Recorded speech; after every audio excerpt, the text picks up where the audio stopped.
जय श्री राम दोस्तों, राधे कृष्णा। भगवान भोलेनाथ आप पर और आपके परिवार पर अपना आशीर्वाद सदा सर्वदा बनाए रखें।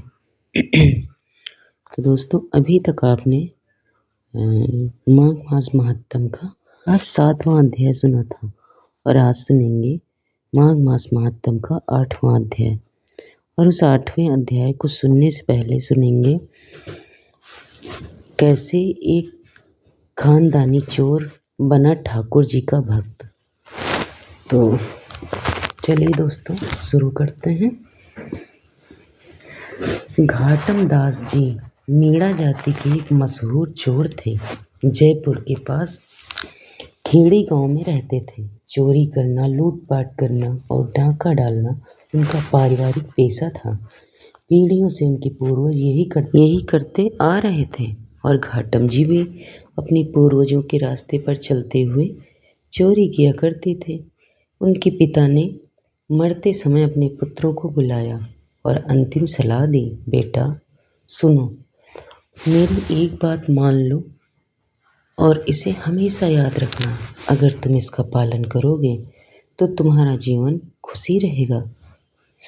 पुत्रों ने हाथ जोड़कर कहा, पिताजी बताइए, हम आपकी आखिरी बात जरूर मानेंगे। पिता बोले, देखो, भूल कर भी कभी कथा नहीं सुनना। जहाँ भी सत्संग हो रहा हो, साधु महात्मा कीर्तन कर रहे हों या कोई कथा चल रही हो, वहाँ मत जाना। पुत्रों ने हैरानी से पूछा, कथा सुनने से क्या होगा पिताजी? पिताजी ने गंभीरता से कहा, कथा सुनोगे तो चोरी नहीं कर पाओगे। हमारे परिवार का पेशा चोरी है। अगर तुम कथा सुनने लगे तो चोरी बंद हो जाएगी और जब चोरी नहीं करोगे तो घर में रोटी कैसे आएगी? इसलिए कथा से दूर रहना। उन्होंने पिताजी से यह भी पूछा था कि अगर कभी ऐसी स्थिति आ जाए, पुलिस हमारे पीछे हो और हमें भागने का कोई रास्ता न हो, तब हम क्या करें? इस पर पिताजी ने कहा, उस स्थिति में कान में उंगली डाल लेना ताकि एक ही शब्द कान में पड़े। पिता की यह सीख उनके बच्चों के दिल में बैठ गई। उन अपने पिता की बात मानते और सत्संग या कथा के आसपास भी नहीं भटकते थे। घाटम जी भी यही किया करते थे। समय बीतता गया और घाटम दास जी अपने डाकुओं के गिरोह के साथ चोरी और डाके डालते रहे। एक दिन जब घाटम जी बड़ी चोरी के बाद भाग रहे थे तो उनके पीछे पुलिस लगी हुई थी। वह भागते भागते गांव के पास पहुंचे, जहां पर पेड़ के नीचे एक सत्संग व्यास जी कथा सुना रहे थे। एक संत व्यास जी कथा सुना रहे थे और सैकड़ों लोग ध्यान से सुन रहे थे। घाटम जी ने सोचा, अगर यहाँ रुकता हूँ तो पुलिस मुझे पकड़ लेगी और कोई दूसरा रास्ता भी नहीं, भागने का यही मात्र रास्ता है। लेकिन तभी उन्हें अपने पिताजी की बात याद आ गई, कभी कथा मत सुनना। उन्होंने तुरंत अपने कानों में उंगली डाल ली और मन में कहा, कथा नहीं सुनूंगा, कथा नहीं सुनूंगा। यह कहते हुए भागने लगे, लेकिन जल्दीबाजी में उनके पैर में एक कांटा चुभ गया और वह दर्द से करा उठे। इतना गहरा चुभा था कि बिना निकाले चलना मुश्किल था। मजबूर होकर उन्होंने अपने कानों में से उंगली निकाली और कांटा निकालने लगे। इसी बीच कथा का एक वाक्य उनके कानों में जा पड़ा। व्यास जी उस वक्त बता रहे थे, देवताओं की छाया नहीं होती है और उन्हें पसीना भी नहीं आता। घाटम जी ने यह सुन लिया, लेकिन वह तुरंत वहाँ से भाग निकले। घर लौटने पर उन्हें महसूस हुआ कि वह कथा के कुछ शब्द सुन चुके हैं। इस बात से वह थोड़े चिंतित हुए, लेकिन उन्होंने ज़्यादा ध्यान नहीं दिया। कुछ समय बाद राजा ने इन डाकुओं को पकड़ने के लिए एक योजना बनाई। राजा के मंत्री ने सुझाव दिया कि क्योंकि वे डाकू काली माता के भक्त थे, तो एक नकली काली का रूप बनाकर उन्हें धोखा दिया जाए। योजना के अनुसार एक व्यक्ति को काली का रूप दिया गया और जंगल के मंदिर में भेजा गया, जहाँ डाकू अक्सर पूजा किया करते थे।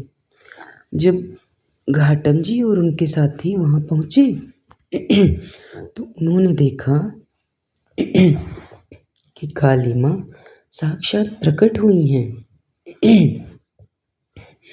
सभी डाकू प्रसन्न होकर उनकी पूजा करने लगे, लेकिन घाटम जी ने गौर से देखा और सोचा इनकी तो छाया पड़ रही है और इन्हें पसीना भी आ रहा है।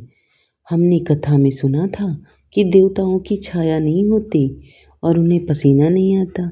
यह असली काली माँ नहीं हो सकती है। घाटम जी को शक हो गया कि वह एक चाल है। वह धीरे से वहाँ से निकल गए। थोड़ी देर बाद राजा की सेना ने हमला किया और सभी डाकुओं को पकड़ लिया। उन्हें मृत्युदंड की सजा सुनाई गई, लेकिन घाटम जी बच गए। घर लौटकर घाटम जी ने सोचा कि अगर मैंने कथा के कुछ शब्द ना सुने होते तो आज मैं पकड़ा जाता और मुझे भी फांसी हो जाती। मेरे प्राण तो कथा ने बचाए हैं।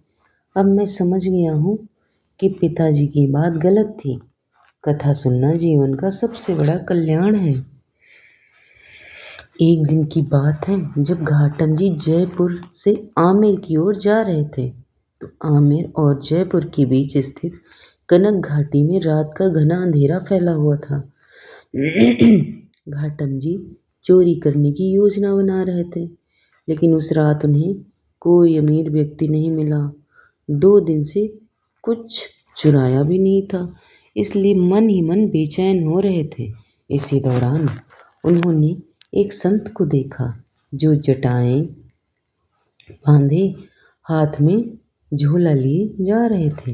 घाटम जी ने सोचा, संत है, इसके पास क्या होगा चुराने के लिए।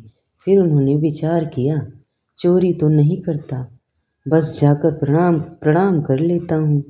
घाटम जी संत के रास्ते में आ गए और अर्धरात्रि के समय घने अंधेरे में उन्हें प्रणाम किया। संत रुक गए, बोले, खुश रहो वत्स, तुम्हारा क्या नाम है। घाटम जी ने सत्य बोला, मेरा नाम घाटम है और मैं चोरी करता हूँ।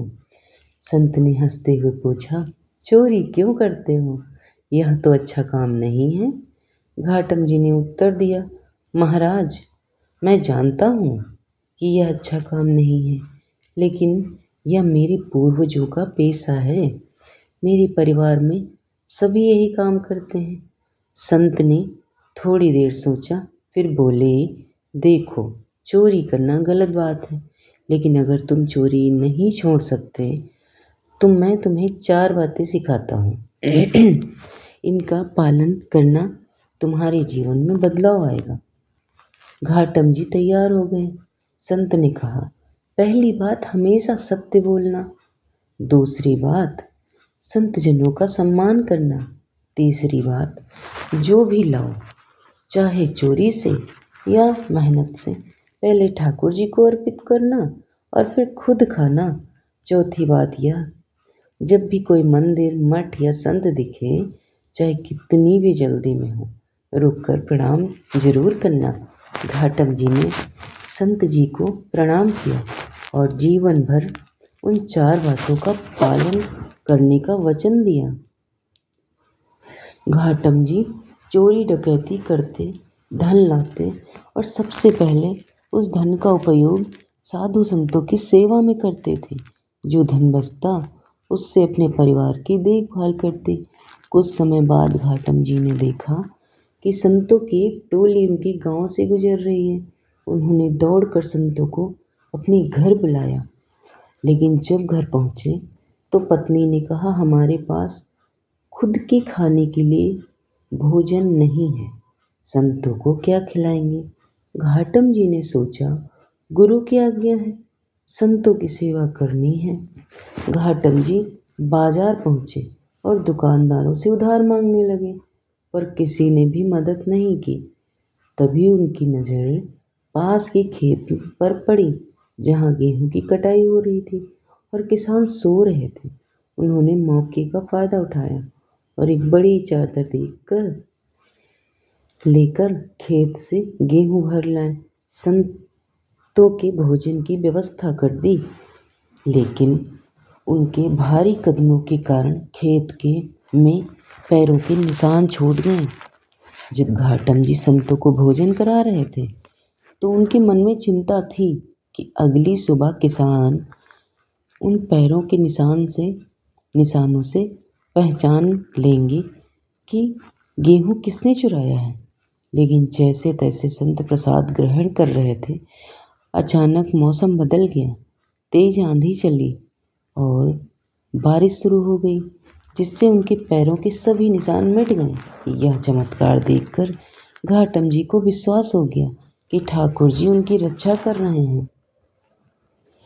समय बीतता गया। एक बार गुरु पूर्णिमा के अवसर पर घाटम जी ने सोचा, गुरु की सेवा के लिए मुझे कुछ बड़ा करना चाहिए। यह आखिरी बार बड़ी चोरी करके जो धन मिलेगा उसे गुरु दक्षिणा के रूप में अर्पित करूँगा। उन्होंने आमेर के राजा के घोड़े की चोरी की योजना बनाई। राजा के पास एक दुर्लभ काला घोड़ा था जिसकी कीमत बहुत अधिक थी। घाटम जी राजमहल पहुंचे। उन्होंने एक सैनिक की वेशभूषा धारण की और राजा के अस्तबल में घुस गए, जहां बेशकीमती घोड़े बंधे थे। रात के समय पहरेदार ने आवाज लगाई, कौन है? गुरु की आज्ञा से अनुसार सदा सत्य बोलने की बात याद करते हुए घाटम जी ने जवाब दिया, मैं चोर हूँ। पहरेदार को यह सुनकर अचंभा हुआ, क्योंकि उसे लगा कि कोई चोर खुद को चोर क्यों बताएगा। उसने सोचा कि यह शायद राजा का कोई खास आदमी होगा जो मजाक में यह कह रहा है, इसलिए उसने उन्हें आगे नहीं जाने दिया। बिना कोई शंका किए घाटम जी ने काला घोड़ा चुराया और लेकर निकल पड़े। उनके सैनिक के वेश में होने के कारण बाकी पहरेदार ने भी उन्हें नहीं रोका। घाटम जी ने सोचा कि इस घोड़े को बेचकर गुरुदेव जी की सेवा के लिए कुछ धन जुटा लेंगे। रास्ते में सुबह का समय था और ठाकुर जी की मंगला आरती हो रही थी। उन्हें गुरुदेव की आज्ञा याद आई कि जब भी कोई मठ, मंदिर या आश्रम दिखे तो तुरंत रुककर प्रणाम करना चाहिए। घाटम जी ने घोड़े को रोका, उसे पेड़ से बांध दिया और मंदिर में जाकर आरती और परिक्रमा करने लगे। इस बीच पहरेदारों को यह ख्याल आया कि यदि यह वास्तव में राजा का आदमी होता तो सबको उसकी जानकारी होती। उन्हें महसूस हुआ कि घाटम जी सचमुच चोर ही थे। राजा के सैनिक ने उनका पीछा किया और वहां पहुंच गए जहां घाटम जी ने घोड़ा बांधा हुआ था। लेकिन जब सिपाही वहां पहुंचे तो उन्होंने देखा कि घोड़ा वही था, पर उसका रंग पूरी तरह बदल चुका था। तभी घाटम जी की आरती के दर्शन करके बाहर आए। सिपाहियों ने उनसे पूछा, क्या यह वही घोड़ा है जो तुमने रात में चुराया था? गुरु की आज्ञा के अनुसार सत्य बोलने के लिए घाटम जी ने कहा, हाँ, मैं वही चोर हूँ। सिपाहियों ने फिर पूछा, लेकिन घोड़ा तो काला था, ये सफ़ेद कैसे हो गया? घाटम जी भी मुस्कुराते हुए बोले, मुझे नहीं पता है। जब मैंने इसे बांधा था तो यह काला था, लेकिन मुझे लगता है मैंने इसे ठाकुर जी को समर्पित किया और शायद उन्हें काला रंग पसंद नहीं आया। इसलिए उन्होंने इसे श्वेत कर दिया है।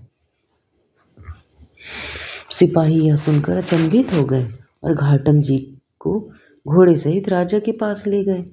राजा ने घोड़े को देखकर कहा, यह तो मेरा ही घोड़ा है, पर इसका रंग श्वेत कैसे हो गया? घाटम जी ने फिर सच सच कहा, सब कुछ कह दिया। राजा को यकीन नहीं हुआ, लेकिन जब उन्होंने घोड़े की गाल के पास मस्सा देखा तो पहले से था तो वे आश्चर्यचकित रह गए। राजा ने कहा, तुम चोर हो लेकिन सच बोलते हो और संत की आज्ञा का पालन करते हो। यही कारण है कि घोड़े का रंग बदल गया। राजा ने आगे कहा, जो प्रभु अपने भक्त के लिए यह कर सकते हैं, उनकी कृपा हम पर भी अवश्य होगी, इसलिए तुम्हारा सम्मान करना हमारा कर्तव्य है। इसके बाद राजा ने घाटम जी को बहुत सारी संपत्ति भेंट की। घाटम जी ने संपत्ति लेकर सीधे अपने गुरु के पास पहुँचे। उनके मन में श्रद्धा और बढ़ गई थी। वे सोच रहे थे कि एक चोर होने के बावजूद जहाँ उन्हें राजा सजा मिलनी चाहिए थी, वहाँ उन्हें सम्मान और प्रतिष्ठा मिले।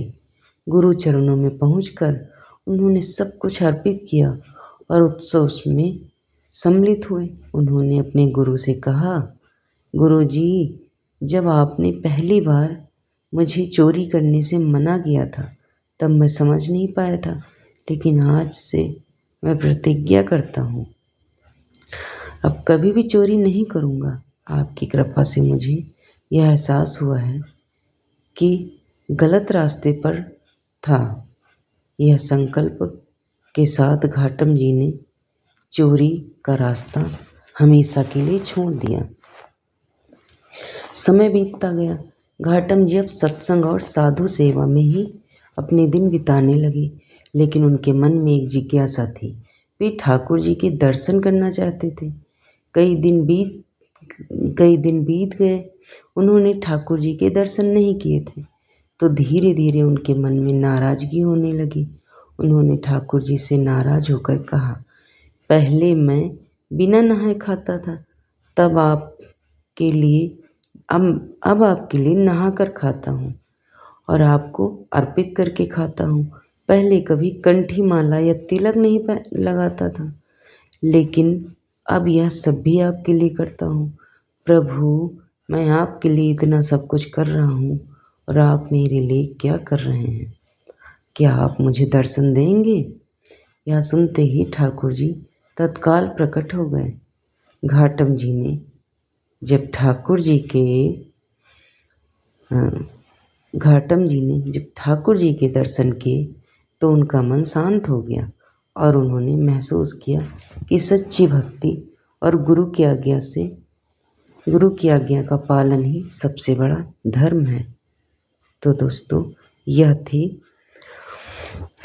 भगवान ठाकुर जी की कथा और आगे सुनते हैं माघ मास महात्म का 8वां अध्याय। सुनते हैं माघ मास महात्म का 8वां अध्याय। और पिछले अध्याय में आपने सुना कि मित्र प्रेम की चिंता न करते हुए इतना बताने की कृपा करो कि मैंने कौन से कर्म से मनुष्य यमलोक को प्राप्त नहीं होता है, क्योंकि तुम सर्वज्ञ हो। अब माघ मास महात्म का 8वां अध्याय। यमदूत कहने लगा कि तुमने बड़ा सुंदर वार्ता पूछी है। यद्यपि मैं पराधीन हूँ, फिर भी मैं तुम्हारी स्नेहवश अपनी बुद्धि के अनुसार बतलाता हूँ। जो प्राणी काया, वाचा और मनसा से कभी दूसरों को दुख नहीं देते, वे यमलोक में नहीं जाते। हिंसा करने वाले वेद, यज्ञ, तप और दान से भी उत्तम गति को नहीं पाते। अहिंसा सबसे बड़ा धर्म, तप और दान ऋषियों ने बताया। जो मनुष्य जल या पृथ्वी पर रहने वाले जीवों को अपने भोजन के लिए नहीं मारते, भोजन के लिए मारते हैं, वे कालसूत्र नामक नरक में पड़ते हैं और वहाँ पर अपना मांस खाते हैं और रक्त पीप पान करते हैं तथा पीप के कीच में उनको कीड़े काटते हैं। हिंसक, जन्मांध, काने, कुबड़े, लूले, लंगड़े, दरिद्र और अंगहीन होते हैं। इस कारण इस लोक तथा परलोक में सुख की इच्छा करने वाले को काया, वाचा तथा मन में दूसरों का द्रोह नहीं करना चाहिए। जो हिंसा नहीं करते, उनको किसी प्रकार का भय नहीं होता। जिस तरह सीधी और टेढ़ी दोनों प्रकार की बहने वाली नदियाँ समुद्र में मिल जाती हैं, वैसे ही सब धर्म अहिंसा से में प्रवेश कर जाते हैं। ब्रह्मचारी, गृहस्थ, वानप्रस्थी तथा यति सभी अपने धर्म का पालन करते हैं और जितेंद्रिय रहने से ब्रह्मलोक को प्राप्त करते हैं। जो जलाशय आदि बनाते हैं और जो सदैव पांचों यज्ञ करते हैं, यमपुरी नहीं जाते। जो इंद्रियों के वशीभूत नहीं हैं, वेदवादी और नित्य ही अग्नि अर्थात हवन आदि का पूजन करते हैं, वे स्वर्ग को जाते हैं। युद्ध भूमि जो सूरवीर मर जाते हैं, सूर्यलोक को प्राप्त होते हैं। और जो अनाथ स्त्री शरण में आए हुए तथा ब्राह्मण की रक्षा के लिए प्राण देते हैं, वे कभी स्वर्ग से नहीं लौटते। जो मनुष्य लूले लंगड़े, वृद्ध, अनाथ तथा गरीबों का पालन करते हैं, वह भी स्वर्ग में ही जाते हैं। जो मनुष्य गौओं के लिए पानी का आश्रय करते हैं तथा कुआं, तालाब और बावड़ी बनवाते हैं, वे सदैव स्वर्ग में निवास करते हैं। जैसे जैसे जीव इनमें पानी पीते हैं, वैसे ही उनका धर्म बढ़ता है। जल से ही मनुष्य के प्राण हैं, इसलिए जो प्याऊ आदि लगवाते हैं, वह अच्छे स्वर्ग को प्राप्त होते हैं। बड़े बड़े यज्ञ भी वह फल नहीं देते जो अधिक छाया वाले वृक्ष मार्ग में लगाने से देते हैं। जो मनुष्य वृक्षरोपण करते हैं, वह सदैव दानी और यज्ञ करने वाला होते हैं।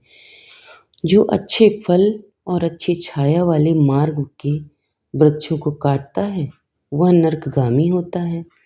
तुलसी का पौधा लगाने वाला सब पापों से छूट जाता है। जिस घर में तुलसी वन है, वह घर तीर्थ के समान है और उस घर में कभी यमदूत नहीं आते हैं। तुलसी जी की सुगंध से पितरों का चित्त आनंदित हो जाता है और वे विमान में बैठकर विष्णु लोक को जाते हैं। नर्मदा नदी का दर्शन, गंगा का स्नान और तुलसी का स्पर्श, यह सब बराबर बराबर फल देते हैं। और हर एक द्वादशी को ब्रह्मा भी तुलसी का पूजन करते हैं। रत्न, सोना, फूल तथा मोती की माला के दान का इतना पुण्य नहीं मिलता जितना तुलसी की माला के दान का पुण्य है। जो फल आम के 1000 और पीपल के 100 वृक्षों को लगाने से नहीं मिलता, वह तुलसी के एक पौधे के लगाने से होता है। पुष्कर आदि तीर्थ, गंगा आदि नदी, वासुदेव आदि देवता सब ही तुलसी के में वास करते हैं। जो एक बार, 2 या 3 बार रेवा नदी से उत्पन्न शिव मूर्ति की पूजा करता है अथवा स्फुटित रत्न के पत्थर से के आप से निकले हुए तीर्थ में, पर्वत व वन में रखी हुई शिव की मूर्ति की पूजा करता है और सदैव ओम नमः शिवाय का मंत्र का जाप करता है, यमलोक की कथा भी नहीं सुनता। प्रसंग, शत्रुता, अभिमान से शिव पूजा के समान पापों को नष्ट करने वाला तथा कीर्ति देने वाला 3 लोकों में और कोई काम नहीं है। जो शिवालय स्थापित करते हैं, जो शिवलोक में जाते हैं, जो ब्रह्मा, विष्णु तथा शिव का मंदिर बनाकर मनुष्य वैकुंठवासी होते हैं। जो भगवान की पूजा के लिए फूलों का बाग बगीचे लगाते हैं, वो धन्य हैं। जो माता पिता, देवता और अतिथियों का सदैव पूजन करते हैं, ब्रह्मालोक को प्राप्त करते हैं।